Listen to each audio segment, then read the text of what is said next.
Break के बाद स्वागत है आपका। चलिए रुक करते हैं इस वक्त एक और बड़ी अहम ब्रेकिंग का। आपको बता दें कि लगातार यहां पर बिल्डर की मनमानी से लोग बेहद परेशान हैं। गुरुग्राम में बिल्डर की मनमानी से लोग परेशान हैं। बीपीटीपी स्पेशियो फ्लैट में यहां पर लोगों की समस्याएं बढ़ रही हैं। सेक्टर 37D में है ये फ्लैट में रहने वाले सैकड़ों लोग कर रहे हैं विरोध प्रदर्शन। वादों के मुताबिक नहीं दी गई हैं सुविधाएं। तो गुरुग्राम से बड़ी खबर, बिल्डर की मनमानी से लोग परेशान। बीपीटीपी स्पेशियो फ्लैट के उपभोक्ता लगातार परेशान हैं। सेक्टर 37D में रह रहे हैं ये लोग। फ्लैट में रहने वाले तमाम लोग इस वक्त सैकड़ों लोग प्रदर्शन कर रहे हैं, परेशान हैं। लोगों का कहना है कि जो सुविधाएं उनको कहा गया था दी जाएंगी, वो सुविधाएं उनको नहीं दी गई हैं। इस पूरी खबर पर ज्यादा जानकारी के साथ मोहित हमारे साथ सीधा लाइव जुड़ गए हैं। मोहित से बातचीत कर लेते हैं। मोहित, आखिर इन लोगों की समस्याएं क्या हैं? बिल्डर की मनमानी से ये लोग परेशान हैं, क्या कुछ कहना है इन लोगों का? आप इनके पास जब पहुंचे तो क्या कुछ समस्याएं रही इनकी? मैं आपको बताना चाहूंगा कि गुरुग्राम जिले के अंदर बिल्डर की मनमानी का यह पहला मामला नहीं। जो आम लोग हैं वो अपने खून पसीने की गाड़ी कमाई को इकट्ठा करते हैं और एक सुख सुविधा भरा जीवन जीने के लिए बड़े बड़े बिल्डरों के फ्लैट्स को खरीदते हैं, क्योंकि ना तो नगर निगम में वो सुविधाएं मिल पाती हैं, ना ही हुड्डा में वो सुविधाएं मिल पाती है। क्योंकि सरकार तो सरकार है, मगर जो प्राइवेट एजेंसीज है या फिर प्राइवेट बिल्डर है वो वादा करते हैं एक अच्छी पार्किंग, अच्छी सुविधा, अच्छी सिक्योरिटी देने की। मगर जब इन लोगों का पूरा पैसा बिल्डर की जेब में पहुंच जाता है तो ना जाने कैसे अचानक जो सोच है, मानसिकता है, इरादे हैं, वो बिल्डर के बदल जाते हैं। ऐसी एक कहानी गुरुग्राम के सेक्टर 37D की भी है। पहले तो मैं दिखाना चाहूंगा उन फ्लैट्स को जिनकी तस्वीरें देखकर आप अंदाजा लगा सकते हैं कि गुरुग्राम शहर में इन फ्लैटों की कीमत क्या रही होगी। ये बीपीटीपी की सोसाइटी है जहां पर जो है एक पूरी टाउनशिप जो बनाई गई है और तमाम सुख सुविधाओं का वादा कर लोगों से यहां करोड़ों रुपए ऐंठे गए हैं। लोगों ने जैसे तैसे, चाहे लोन लेकर, चाहे अपना कोई जो भी चीजें हो सकती हैं, जो भी पैसा उनके पास था उधार लेकर, कैसे भी करके जो है इन फ्लैटों को खरीदा और एक उम्मीद जताई कि एक सुख सुविधा भरा जीवन जो है वो एक समय के बाद यहां जी सकेंगे। मगर इन फ्लैटों की जो चकाचौंध है, उस चकाचौंध के पीछे ही एक काली सच्चाई भी ये है लोगों के लिए कि ये लोग पैसा तो पूरा ले लेते हैं मगर फैसिलिटी नहीं देते, जिसके बाद लोग परेशान होकर अपना रुख मीडिया की ओर करते हैं, क्योंकि अधिकारी सुनते नहीं। तो जो मीडिया की जिम्मेदारी है उसके तहत आज हर खबर हरियाणा की टीम यहां पहुंची और यहां पहुंचकर इन लोगों से सीधे तौर पर बात करेगी कि कितना पैसा दिया, कैसे दिया और क्या वादा किया गया था, एग्रीमेंट क्या रहा इन लोगों का और क्या क्या चीजें इनको नहीं दी गई हैं और क्यों ये लोग परेशान हैं।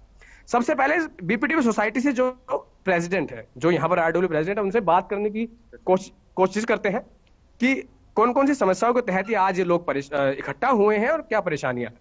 सर, नाम बताइए अपना। मेरा नाम सौरभ शर्मा है और ये जो सोसाइटी है, ये जो प्रोजेक्ट था बीपीटीपी स्पेशियो, ये 2010 में लॉन्च हुआ था और 2014 में इसका पोजीशन था। बिल्डर की तरफ से 7 साल का डिले रहा। 7 साल का डिले होने के बाद जब हमें यहाँ पे पोजीशन मिला है, पोजीशन लेने के बाद जब हमारे पास पोजीशन आया बेसिकली, तो वहां पे हमारे पास एस्केलेशन आई है। तो तकरीबन 20% से 25% एक्स्ट्रा कॉस्ट मांगी गई, जो कि हमें रुपए तकरीबन 22 लाख रुपए मैंने अपने कॉस्ट है, जो मेरा 18। फ्लैट की कीमत क्या थी पहले और अब जोड़कर कितनी हुई?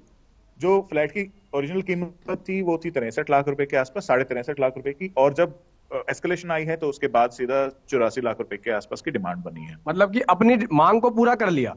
जो देर आए मगर दुरुस्त नहीं आए। दुरुस्त तो कभी दुरुस्त नहीं आए, मतलब कि पैसा लिया पहले, उस हिसाब से बुक कराया जी, जब पोजीशन का टाइम आया तो और पैसा ले लिया। किस नाम पर लिया, क्या कहा इन्होंने कि किस वजह से मांग रही? इनका कहना था कि मटेरियल की कॉस्ट बढ़ गई है, फ्लैट का साइज बढ़ गया है।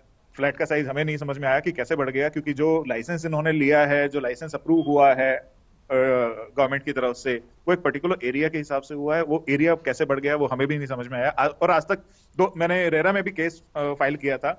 रेरा पता नहीं सोता ही रहता है। आज 2 साल हो गए हैं वो केस चलते हुए, आज तक वो केसेस का फैसला नहीं आता है। और रेरा ने कोई टीम बनाई है अपनी, जो टीम पता नहीं क्या कर रही है। उनके एंड से भी काफी बायर्स यहाँ पे ऐसे भी हैं, मुझे हार के सेटलमेंट करना पड़ा क्योंकि मुझे अपना घर लेना था, मुझे अपने घर के अंदर मूव होना था। मैं इतने सालों से किराया दे रहा हूँ, अपना लोन की ईएमआई दे रहा हूँ, और फिर भी मैं अपने घर के अंदर शिफ्ट नहीं हो पा रहा। तो मुझे हार के बिल्डर की तरफ से भी ऐसे एक दो मैसेजेस आए कि यार तुम केस ही लड़ते रहोगे, या तो सेटल कर लो। और वो तो खैर ये बात तो सच्चाई है कि अगर हम बात करें भगवान के बाद अगर ताकतवर कोई है ना, तो जैसी परिस्थितियां चल रही हैं वो साफ तौर पर बिल्डर ही नजर आते हैं। क्योंकि ये जो चाहते हैं वो कर लेते हैं, चाहे जमीन का सीएलयू पास कराकर उस पर बिल्डिंगें इमारतें खड़ी करनी हो, चाहे लोगों को ठगना हो। बिल्डर सब कुछ कर सकता है, सरकार वो भी नहीं कर पाती। अच्छा सर, दूसरी बात ये बताइए कि जो वादे आपको किए गए थे 63 लाख की कीमत में, और उसके बाद फिर वो 84 हुई, तो जो चीजें आपको देनी थी, जो फैसिलिटीज आपको देनी थी, चाहे बेसमेंट पार्किंग की बात करें या फिर कुछ और करें, वो चीजें मिली आपको? जी नहीं, यहाँ पे अभी तक बेसमेंट पार्किंग रेडी नहीं है, यहाँ पे क्लब हाउस रेडी नहीं है, यहाँ पे सीवेज ट्रीटमेंट प्लांट रेडी नहीं है, और काफी ऐसी चीजें हैं जिसको देखते हुए सीधा एक क्वेश्चन ये आता है कि जो हमारा टाउन प्लानिंग डिपार्टमेंट है वो क्या कर रहा है यहाँ पे, वो इन बिल्डर्स को ओसी कैसे देता है। अब यहाँ पे इतनी सारी कमियों के साथ ये प्रोजेक्ट लॉन्च हुआ है, और ओसी भी आ गया है, लोग मूव भी हो गए हैं, आज तक 1.5 साल हो गया इस प्रोजेक्ट का ओसी आए हुए, आज तक यहाँ पे ये चीजें पूरी नहीं हो पाई है। यहाँ पे इसके ही सामने एक और प्रोजेक्ट है बीपीटीपी टेरा, जिसका अभी रिसेंटली ओसी आया है। आई एम श्योर कि ऐसे ही इश्यूज इस प्रोजेक्ट के अंदर भी होंगे, और इसके अंदर इसको भी ओसी मिल गया है। इस प्रोजेक्ट के अंदर क्लब हाउस भी रेडी है, हमारे में क्लब हाउस भी रेडी नहीं है, जहाँ पे तकरीबन 200 फैमिलीज मूव हो चुकी हैं, पे एक फैमिली भी नहीं आई है यहाँ पे जो है क्लब हाउस रेडी है आज के टाइम पे।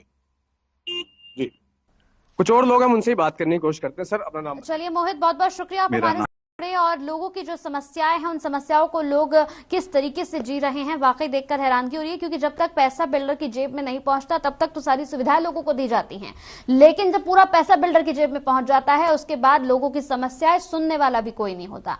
बहुत बहुत शुक्रिया मोहित हमारे साथ जुड़ने के लिए। अब सीधा आपको चंडीगढ़ लिए चलते हैं, जहां पर आम आदमी पार्टी की यहां पर रैली शुरू हो चुकी है।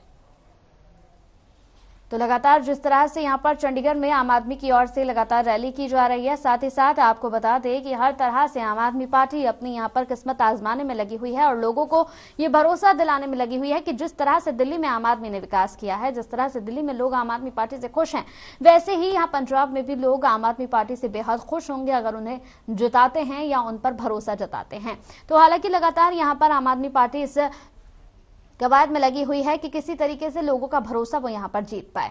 तो चलिए सीधे आपको चंडीगढ़ लिए चलते हैं, लेकिन उससे पहले यहां पर आपको बता दें कि जिस तरह से यहां पर जगाधरी जिला जेल में औचक तलाशी अभियान चलाया गया, जिला एसपी संजीव पापड़ की अध्यक्षता में औचक तलाशी अभियान यहां पर लगातार चलाया गया। तलाशी के दौरान सभी बंदियां, उप जनरल वार्ड, जेल अस्पताल सुरक्षा वार्ड, महिला वार्ड, जेल लाइब्रेरी और खुले एरिया की जेल सुरक्षा कर्मियों की ओर से गहनता से यहां तलाशी ली गई।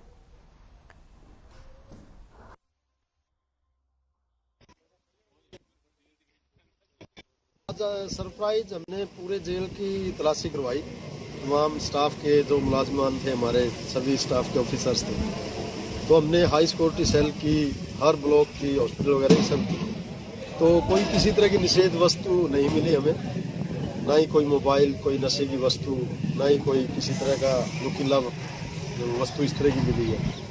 तो हमारा तलाशी अभियान ये था, सक्सेसफुल रहा, किसी तरह की कोई भी अप्रिय घटना ना हो, इस तरह की कोई वस्तु नहीं।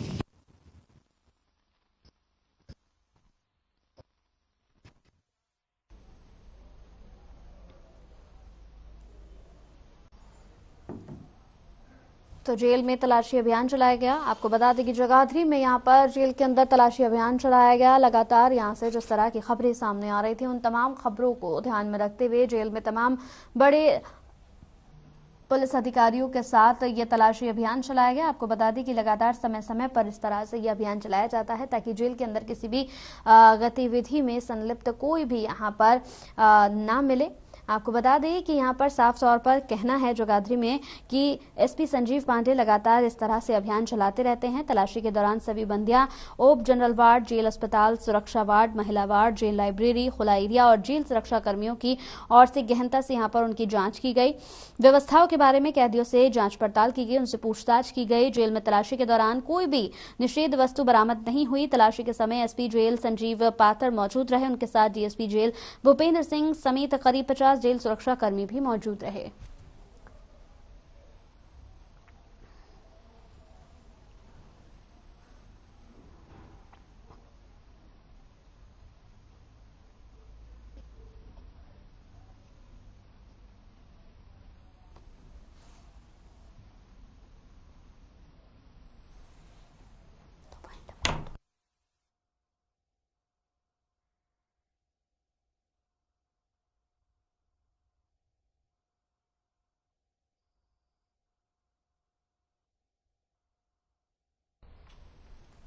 और अब खबर यमुनानगर से है। आपको बता दें कि लगातार जिस तरह से यमुनानगर में तमाम तरीके की समस्याओं को लोग लेकर काफी परेशान हैं, साथ ही साथ आपको बता दें कि यहां पर बदमाशों के हौसले भी लगातार बुलंद होते जा रहे हैं।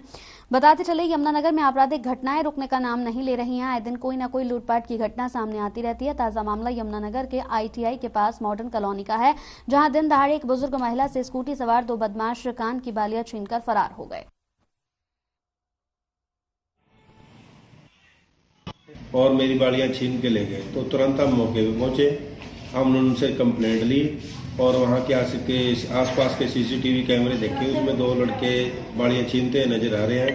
हमने उनकी फुटेज ले लिए और सभी को वायरल भेज रखी है। सभी अपने CI स्टाफ वगैरह पर जल्दी ही गिरफ्तारी की जाए।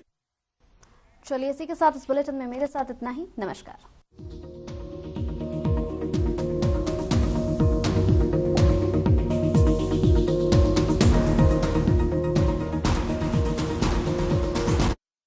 ले आइए उक्काया होम इन्वर्टर बैटरी। इसकी एडवांस ट्यूबुलर टेक्नोलॉजी देती है quick recharge and longer backup. उक्काया नेवर